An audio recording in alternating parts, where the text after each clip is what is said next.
Hey everybody, it's Jason Blaha here, and today I want to chat with you guys a little bit about the deadlift as a hypertrophy exercise. And this is one of those things to where I will admit my stance has not always been consistent over the years. I will admit that on this one, right? So there we go. And a lot of the reasons for that was due to me listening to people, like Dr. Mike, who want to talk a lot about stimulus versus fatigue.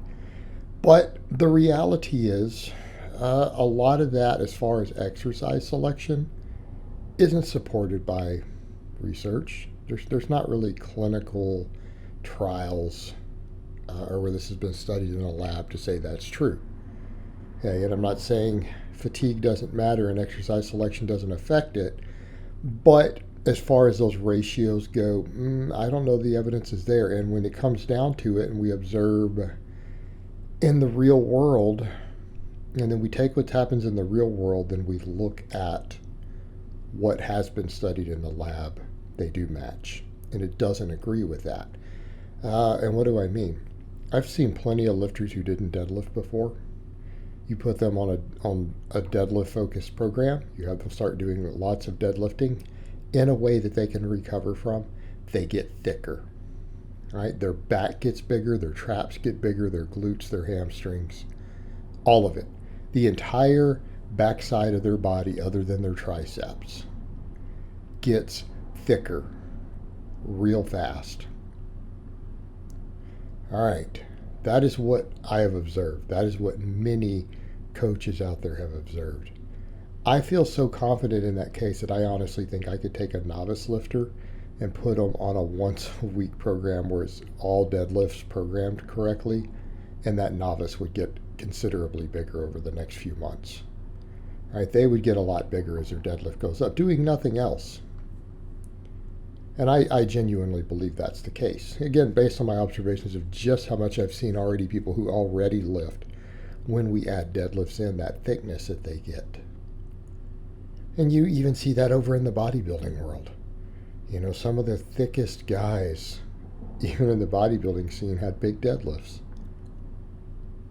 All right, we have that, but then you start looking at the data.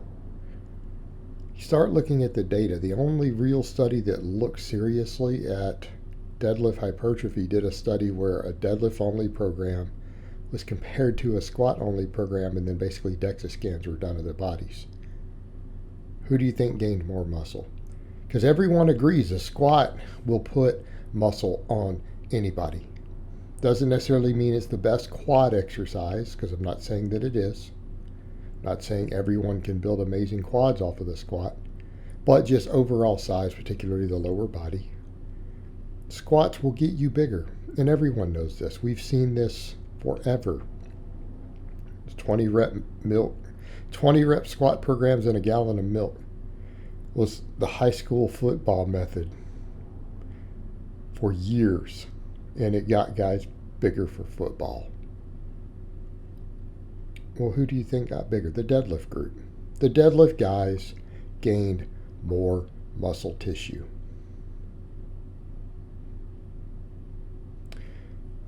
And when you start looking at all the muscles involved, I would go so far as to say, and this is going to have some caveats, mainly that you have to manage the fatigue.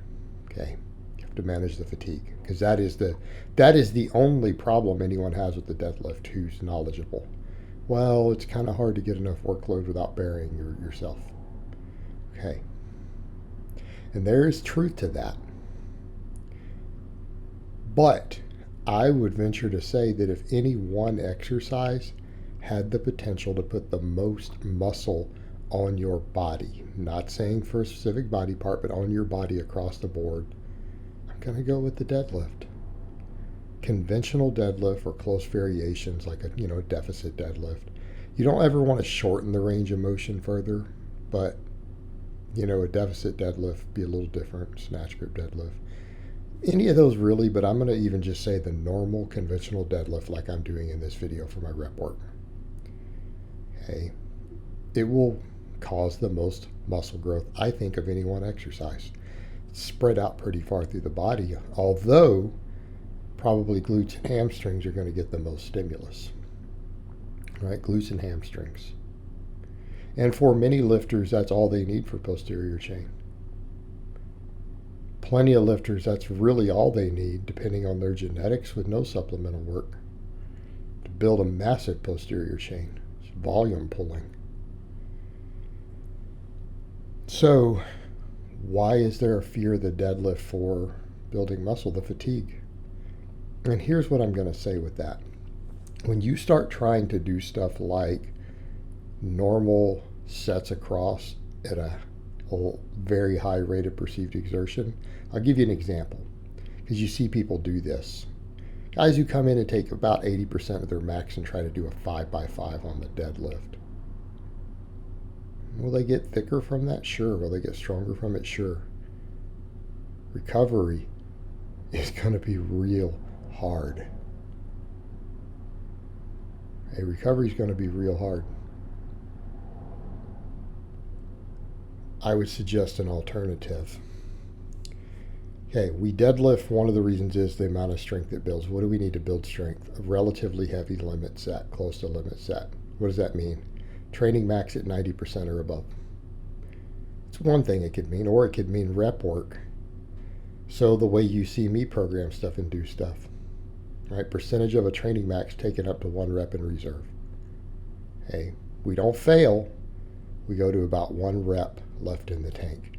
Ramping to that. So if you do multiple sets, ramping up to that, titrating up to it, do you get a training response? Say you do a 5 rep set at 70%, a 5 rep set at 80%, and you pull explosively on them. Is there a training response from that? Yes. Are they easy on recovery? Yes. See where I'm going with that? You have one really hard set. Now that takes a lot out of you on a deadlift. That takes a lot out of you, but you only need that one set. Then I would suggest that after that, you do back off work using percentages that leave 2 or 3 reps in reserve or more. But keeping in mind you're fatigued already. You've already fatigued over 50% of the muscle in your body and hit all the upper threshold motor units and muscle fibers in those muscles. You can come in and get some metabolic fatigue with tens at 50% of your max. That won't beat you up. Now, it might tax you cardiovascularly. You might be laying on the ground between sets, particularly if you're a strong lifter. If you're not strong, it won't seem that hard. You're a 550 puller, 600 puller? Oh, yeah. Okay. How about instead of trying to do sets across at 80% for 5, we do 70%? 70% for 5 is manageable. It's not going to bury you. You'll get good bar speeds. It's still real heavy. A strong lifter will hit upper threshold muscle fibers doing that also. Okay. You could program in that way. We haven't failed any reps. We've only had one set that took us to the bleeding edge, which will, again, make us real strong, attenuate the muscle fibers for the lighter work so that you get more out of it. We can train that way and not get completely destroyed. And that can be a full workout. Depending on how in shape you are, that might be a full workout. You go home. Now, a lot of my guys, I like to program lat work or bicep work or whatever with that afterwards. But something like that's workable. Now we're not dealing with the same fatigue and we're not destroying ourselves. Now the deadlift becomes viable as an enormous strength and hypertrophy tool. All right, guys, well, that's really all I have to say on that today. I hope it's been informative, and I'll talk to you guys next time.